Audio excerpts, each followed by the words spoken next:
1 to 18.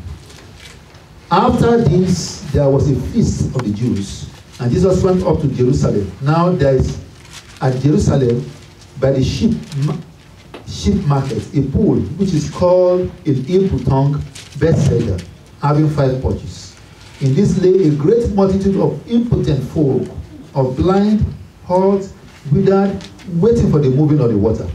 For an angel went down at a certain season into the pool, and troubled the water. Whosoever then first after the troubling of the water stepped in was made whole of whatever disease he had. And a certain man was there, which had an infirmity 38 years. And when Jesus saw him lie, and knew that he had been now a long time in that case, he said unto him, Will thou be made whole? The impotent man answered him, Sir, I have no man, when the water is troubled, to put me into the pool. But while I am coming, another stepped down before me. Jesus said unto him, Rise, take up thy bed, and walk. And immediately the man was made whole, and took up his bed, and walked. And on the same day was the Sabbath. The Jews therefore said unto him, that was cured, it is the Sabbath day. It is not lawful for thee to carry thy bed. He answered them, He that made me whole, the same said unto me, Take up thy bed and walk. Then said they to him, What man is he that said unto thee, Take up thy bed and walk? And he said, and he that was ill, with not who it was, for Jesus had conveyed himself away, a multitude being in that place. Afterward Jesus findeth him in the temple, and said unto him, Behold, thou art made whole. Sin no more, lest a worse thing come unto thee. The man departed and told the Jews it was Jesus which had made him whole. And therefore did the Jews persecute Jesus, and sought to slay him, because he had done this thing on the Sabbath day. But Jesus answered them, My Father worketh hitherto, and I walk. Therefore the Jews sought the more to kill him, because he not only had broken the Sabbath, but also had said that God is his Father, making himself equal with God. Praise the Lord. What a wonderful story. If I reading this story again, I see so many things here. Do you realize that there are too many? The Bible says there are a multitude of people by the pool of Bethesda. Multitude. And the best that the pool could do was to heal one person at a season. And then another thing that happened was that the man that was by the pool had only one conviction, that the only way out to get healed was what? Was for a man to help him. And he said clearly, he said, before a man could help me, somebody who was more desperate than I am will roll into the water. Because he didn't say somebody, another man will help the other person. Am I talking to us? Now, and that's what I wanted to see. He didn't say somebody, another man who is faster than the man that should have helped me, help somebody else. He said another person who needed the miracle get into the water before me. Now I'm going to unravel some things to you about how your faith should work. You must be desperate to receive something from God. Oh, yes. Everyone that I received from God, they came to him expecting to grab something out of him. Oh, you know, the woman with the issue of blood. The Bible said, he said in her heart, she didn't discuss with somebody. You need to be convinced within you that God can heal you. Yes. Oh, yes. Very true, sir. And let me tell you, it doesn't take long. It doesn't take something, it doesn't take a concussion. It just takes your faith. It takes you believing and trusting and expecting that with God all things are possible. And with God nothing shall be impossible. Hallelujah. In Acts of Apostles chapter 9 verse 34. Acts of Apostles chapter 9 verse 34. And Peter said unto him, Aeneas, Jesus Christ maketh thee whole. Arise and make thy bed. And he arose immediately. If you look at this man, the Bible says 8 years he had been on the same bed. And when Peter came there and found that he had been on the same spot for long, he said, this is the hour, this is the minute, this is the moment that God has decided to do what you cannot do for yourself. And I speak prophetically to somebody, what has been difficult for you, God will do for you today. Amen. In the mighty name of Jesus. Yes. Lord. Now, trying to picture out clearly how it happens, so that you know it does not take a magic. You know, magicians, you know, at times once in a while try to work the way they do magic, so that will help you to know that when it is God, it is better than magic. You know, magic, I watched about a few days ago, I was watching the telly and I saw you were showing the magicians. And one of them, you know, was brought out the handkerchief and swung it up like this and the bird came. I said, wow, that is magic. Amen. Praise the Lord. I don't want God to heal me by giving me a third leg. I have 3 legs. Hallelujah. I want God, that same leg that was hidden, let it be made whole. Amen. That's those 2 eyes that I cannot see well with. Let them become new. Amen. I read a story in 2 Kings chapter 5 of a man. The Bible says he was a centurion. He was a prominent man. And he had leprosy. You know, the contrariness in a man being prominent and having a disease that cannot come out of it. And then a little damsel told her, I said, I know a man of God that can heal you. And then when he got to the place, he expected Elijah to come out and begin to do magic. And because Elijah did not come out to begin to say, hey, wala, hey, uswa, asawu, since Elijah did not do all that, the man said, he didn't come out. He said, I understand your master heals. Call him out, let him come and heal me. And the man, and Elijah said, tell the man that wants to be healed to go and wash in the river. 7 times and shall be made whole. And then he told his servant, is there no better river? Go and wash that dirty river. No, I won't do it. But when he came to himself, somebody's going to come to himself. It takes you to know that with God, you don't need man. That's where I'm going. With God, you don't need man. If Naaman realized that with God, he never even needed Elijah. He only listened to the command. All you need to do is hear. Today, as you are listening, if you can hear a word that will set you free, grab onto it and be free. You don't need me. Just grab onto it. As I'm speaking, and then you will hear a word that the word convinces your heart. That with God, all things are possible. Grab that word and then you'll be healed. Amen. I don't even need to touch anybody. I don't even need to put an anointing oil on you. All I need is you. All you need is you believing that God can do it. And God will make a way for you. In Acts of Apostles chapter 3, you know very well the story of the man by the beautiful gate. This man had only one expectation. His expectation was what? Money. Now, I don't know whether you have seen people that are deprived, and then their deprivation has brought them opportunity. For example, let's look at a man that is poor. And then he doesn't need to work. And every Sunday, because he's poor, people say, this man is poor, $100. Do you think that man will want to work? Even if they call him somewhere and they say, we are going to give you $5 per hour. You say, you calculate $5 per hour. And I will almost kill myself before I make $150. And then on Sunday, all I need to do is come to church and somebody say, God bless you, $100. You give an excuse. I wish I can walk, but I have an ailment, because he wants to remain in that position. That was the story of the man at the biblical gate. Because all he needed was meant to come to that place and do what? Give him thanks. That was his expectation. But God turned around that expectation. God is going to turn an expectation that is limited by man to an unlimited by God in your life today. In the mighty name of Jesus. That was his expectation. Saying, just give me hands. The Bible says he fixed his eyes upon them, expecting to receive hands. That was what he was expecting.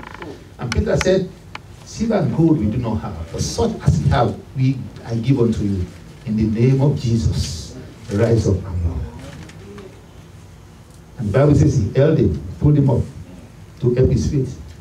The Bible says he, limping and jumping, rejoicing, entered into the synagogue and was bouncing there telling people, I used to ask for money. Now I have received what is more than money. Because God will give you what will endure in your life more than what can finish. Amen. I don't know if anybody got that. Maybe that's the word you need to get here. God will give you what will endure in your life than more than money. Amen. Because money has a price. The blessings of God, the Bible says, make it rich, and they do not have any sorrow. In verse 16 of the same Acts of Apostles chapter 3, see what Peter said. And his name, true faith in his name. And that's what I'm telling you today. His name, true faith in what? In his name. And made this man strong, whom you see and know. Because you see this man, you know him as a lame man. But there is something that happened to him. He had faith in the name of the Lord. And because of that, the faith in his name had given this man perfect soundness in the presence of you all. It has made him old. When something is old, it means there is nothing again you have to do to it. He made him whole completely. He left the place. It's just like the testimony Sister Pauline gave. It is, you needed to be here on that Holy Communion. She walked into this place with crutches. She was bouncing like this as she walked and sat down somewhere there. And then I just did not mind her. I just believed that she can believe God for it and God will do it. And he didn't even touch her. We served the Holy Communion. She held, all of a sudden when she was going, she held her two crutches in her hands like this and went into the car and went away. Your husband, he dropped you that day, I believe. And after that, it was a Saturday after that Mrs. Orafide had the baby shower. Because we may not pay attention and paying attention. And I watched her when she had to dance the Calabar dance in the place. The hips that was broken. Let me tell you, with our God, all things are possible. Amen. Hallelujah. Thank you, Lord. Wow. Let me give you 5 things because you need to pray. Because the Bible says in John 10:10, "I'm come that they might have what? Life. And come and have it how? More abundantly." He did not just come to just play games with us. He came to give us an assurance and a hope. Hallelujah. He came to give us an expectation. He came to give us something that can endure in us even to the end of the age. He said, "Lord, I'll be with you even to the end," not for a moment. You see, people can support you for a moment, but God will support you eternally. Amen. Thank you, Lord. Men can say, "I will help you," but God is only that I will be with you. To help you might be to just do something for you right now, but to be with you is to make sure that you are not lacking anything. Hallelujah. Thank you, Lord. 5 things, and then the Lord will help us. The very first thing I want you to know is that except a man will know he needs a physician, he will not visit a doctor. If there's a need, if there's no need, there's nothing you do. A lot of us don't go for physical checkup because we feel we don't have a need. Is that not true? I remember at times when I crossed in front of my clinic and they say, "Pastor, when did you do it?" I said, "I don't need it." Say, "No, it's not because you don't need it. You have to do it." So compulsorily now every year I do it. Even when I know within me that I'm feeling well, but you just need it. How much more people that are aching and they are telling people I'm okay. Reading the Bible, everyone that Jesus healed, they told him, "We need help." If you don't voice it out, you need help, nobody's going to help you. Blind Bartimaeus, the Bible said the son of Timaeus started to cry. He said, "Jesus, that son of David, have mercy." They told him to keep quiet. He said, "No." He cried the more. Why? He needed help. He needed something from Jesus. And everybody I've seen that I've received from him, they cried unto him. They cried unto him. You need to cry this morning. When we are praying, don't pray, "Jesus, if you want to heal me, you can heal me. And if you don't want to heal me, I go back home and I continue." No, tell him, "Jesus, today is today, heal me. I have no other option than for you to heal me. I'm tired."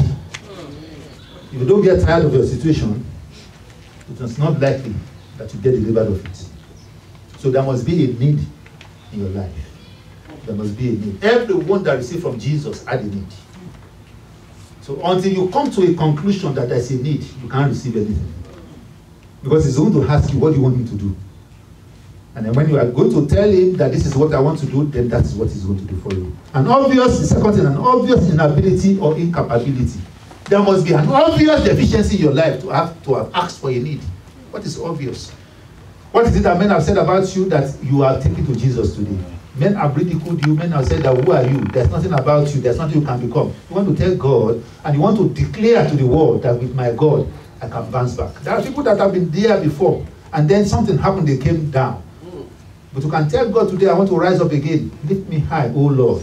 And the Bible says he will lift you higher, even above and beyond, in the mighty name of Jesus. Amen. So you must be willing to do what? To say, to declare to him there's an obvious incapability or inability. People that receive from Jesus or people that will receive from God must have expectation for a change. You must see that thing that nobody could see. That's why most of the time when God wants to take people to the less level of their life, he will tell them to open their eyes to see it first. When God wanted to help Abraham out, Abraham at that point felt, limited himself to a physical way of assistance in the world. How? Because when the wife told him, say, "Get married to this woman," and then perhaps, maybe you didn't hear God well. Because at times, some of us, when God is saying something, we look for another alternative or an option that is shorter than what God has said you do. Now, if God says He's going to make somebody a millionaire, now, the first thing you'll be looking for is first of all, let it be 1,000. But you don't know that the way God can take you from the low to the high. Am I speaking to somebody? God can see. It takes only a moment. It takes only one situation. It takes only one encounter. That's the word, and God will turn around the situation. One encounter. It was only one encounter that Joseph had, and God turned around the situation. Friends, listen to me. I can share testimonies with us. A friend of mine who's relocated to Canada now was discussing with me yesterday. Do you know the way God translated his life? He said the general overseer wanted to build a new house where he stays now. And somebody approached him and said, "Oh, we understand you're an architect. Maybe you can help us to sketch something. Say for general overseer. Not sketch. I will do all my life to do it." And was the one that designed the house and saw it completed. Praise the Lord. But he shared some testimony that are personal here. But what I want to tell you is that just one encounter. I remember he knelt before me and said, "Pray for me. I'm about to be on the board of the Redeemers High School." From there, his light was shining. Just only one encounter. And I pray over one person here today. One encounter will take you to a position and a place where it's beyond your life. In the mighty name of Jesus. One encounter, you don't know more than that. But you must be expectant for a change. If you are not tired of your now, you cannot receive your future. A lot of people are not tired of their now. So that's why their now begins with them. If blind Bartimaeus had told Jesus, and Jesus asked him, "What do you want you to do?" He said, "To give me some money so that I can at least survive." Perhaps Jesus will say, "Okay, Peter, or Jesus, how much do we have in that bag?" Say, "We have some money. Okay, can you give me some money so that I can survive?" Say, "What do you want me to do? That I may have my eyes. I'm expecting, I know, as for a person here, you are not going to pass without doing something for me. I know a change has come." And that change came to him that day. That was the day the Lord did it. That was the moment an answer came to his prayer. Because the Lord met with him just that day. Because the Bible said, he casting away his garment. He cast away his garment. Whatever is limiting you today, I prophesy, let them give way in the name of Jesus. Amen. Number 4, ability to impact the change.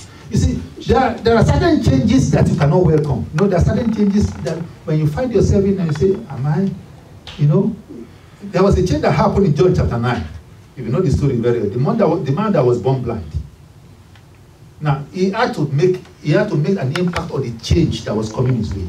Because Jesus is not just, like I was reading in the book and he said, Jesus ministered several ways to the blind.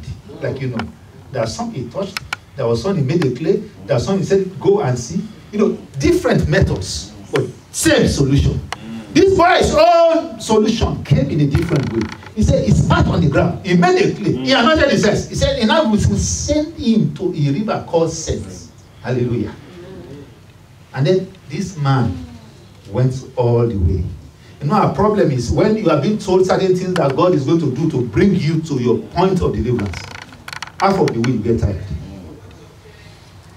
He went all the way. Now, if I spit on the ground now, before I even take it from the ground to touch you, you will run out of this place. That takes us backtracking to the miracles or the stages I'm telling you. You must be at a point, anything that God wants to do, and be ready for him.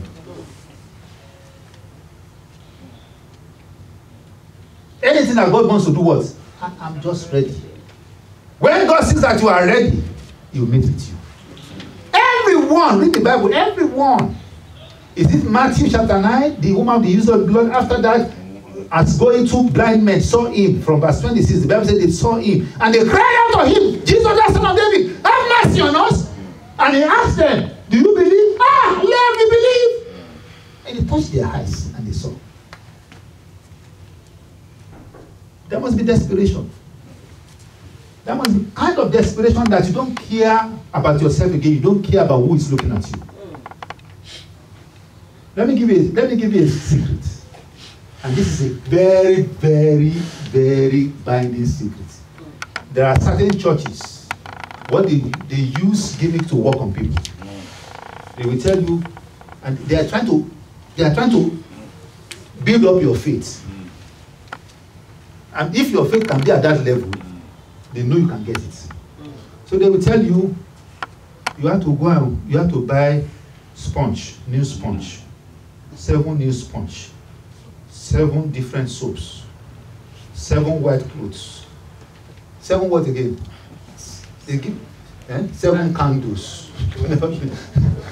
7 this and 7 that. You put 1 candle up. So by the time you go through all that process, you are desperate. I'm doing all this, something must happen. And that is all they are only doing to you. That's all they are doing. That's all they are doing. And then you believe it. They say that man, he walks. No man walks. It's only about Jesus. Amen. Can I hear you scream that name? Jesus! Jesus! Finally, as we saw in that story, even in the text, you need to sustain your miracle.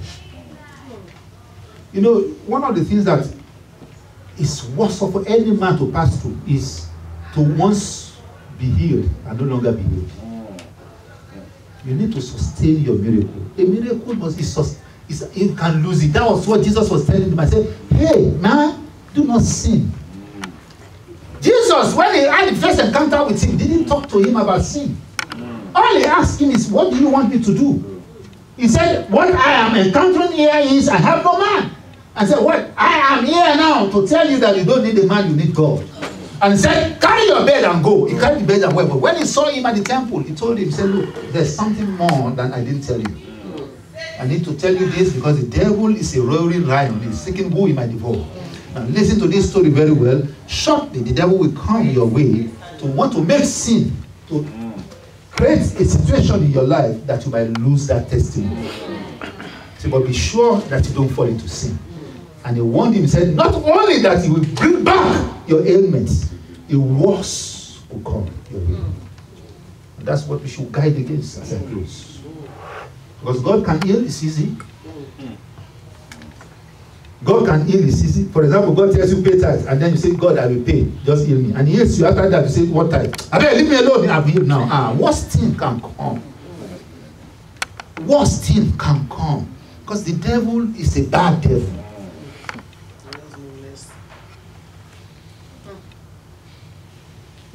So all you need to do is just surrender to him. It has nothing to do with you. It has more to do with him to take the glory. Last Sunday we talked about it. God will do anything that will bring glory to his name. He's waiting for it. Today he's waiting again for it. How many people in the house that will rise up on their feet and say, God, I'm here. I want you to heal me. God, I will here. I want you to impact upon me. If you are that person, shout hallelujah. My life, oh Lord, I need you. I need you. I want you to lift up your hands unto heaven and begin to cry unto him. I need you. I need you. Jesus, that son of David, just be crying that before we begin to have Jesus. Jesus, that son of David. Jesus, that son of David. Oh, Jesus, that son of David. Cry ye. Cry ye. Have mercy on me. Jesus, that son of David. Have mercy on me. Jesus, that son of David. Have mercy on me.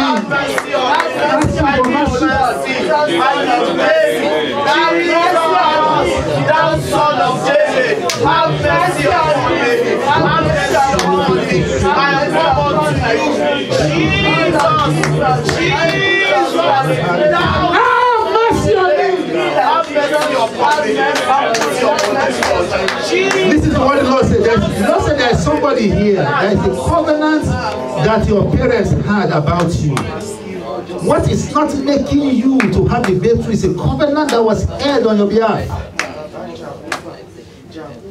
The Lord says today is about to break that covenant. If for any reason you have been told about that before, I want you to come out that there's a covenant that was said, that was made on your behalf before you were born. The covenant, come out quickly. If you suddenly just realize that somebody has mentioned this is coming again, the covenant.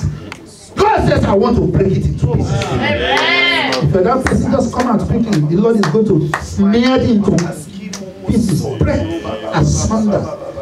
That offense is an offense. Oh, Father God Almighty, I thank you. In Jesus' name. Oh, Lord, I thank you. Oh, Lord, I thank you. Yes, Lord, I thank you. Maybe I should make it in a very clearer way. You had a recurring problem.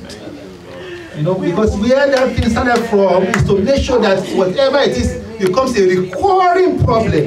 Each time you're about to succeed, failure comes. The Lord says, I'm about to break that yoke even right now. Father, we just want to thank you. The Bible says, by the anointing, yokes are broken. Father, in the name of God, the Father, Son, and the Holy Spirit, let that yoke be broken. Father, we pray, oh Lord, from the source wherein, oh Lord, the devil planted the seed. Father, you said the axe is laid at the root of that seed. And that if since you did not plant it, it shall be rooted up. So I speak prophetically, let it be rooted up right now. In the name of Jesus. Father God Almighty, let nothing, oh Lord, be remaining at the end of the day. Let there be no single leftover concerning the breakthrough. Father, break into pieces every rock of offense. Destroy that yoke, O Lord. Destroy that yoke, O Lord. Let it destroy completely.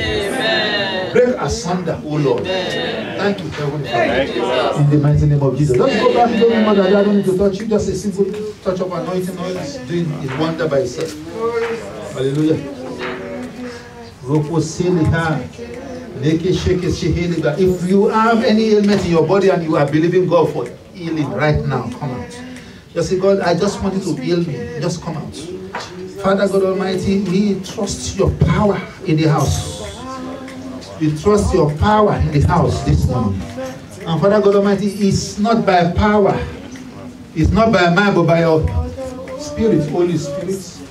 Father God Almighty, it's not by power nor mind, but by the Holy Spirit.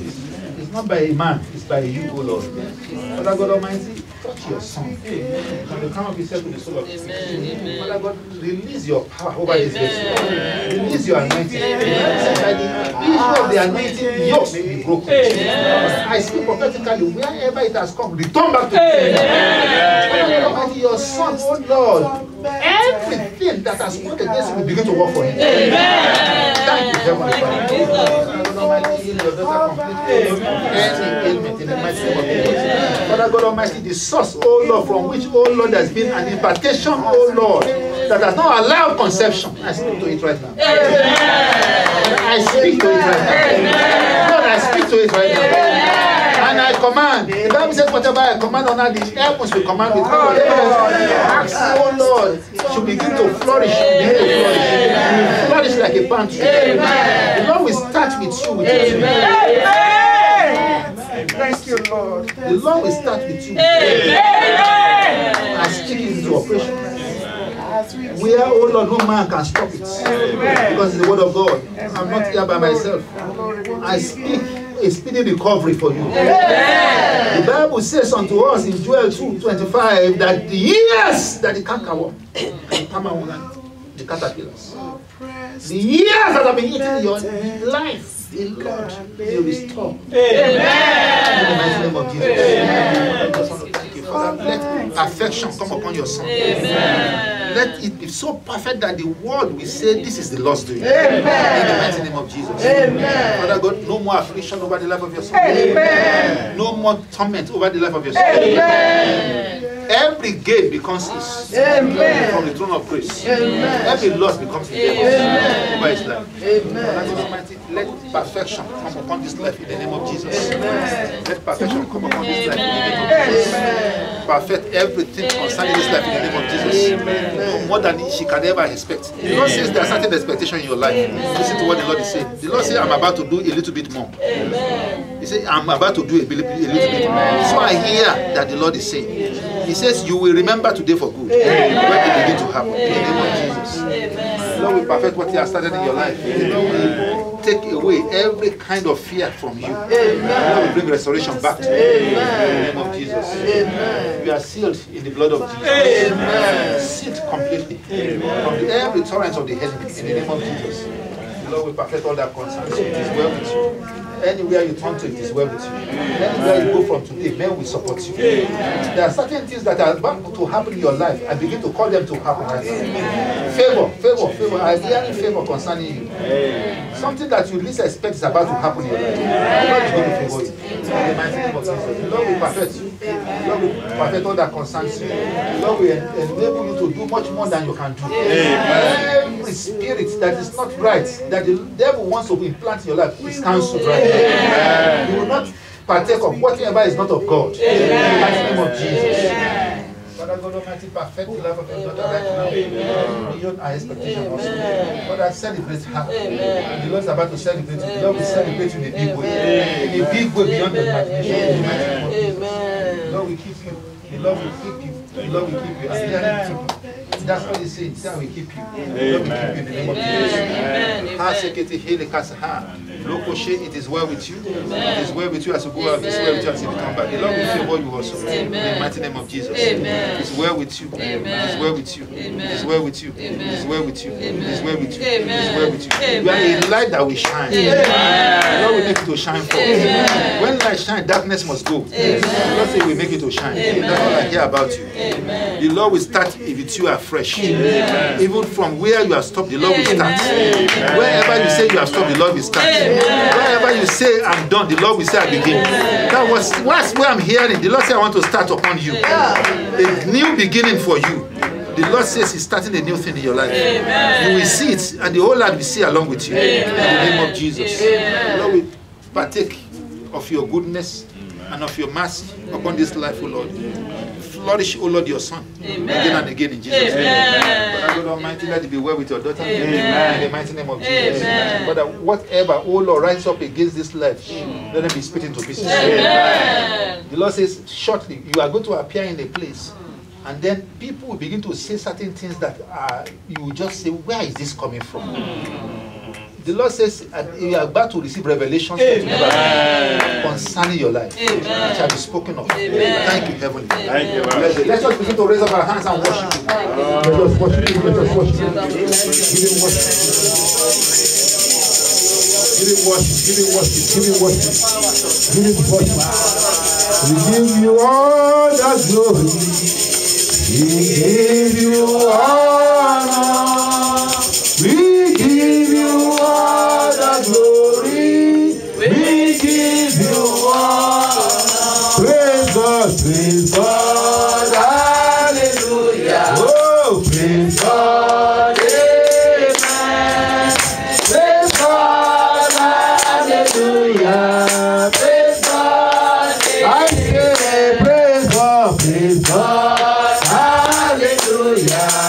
Praise God, amen.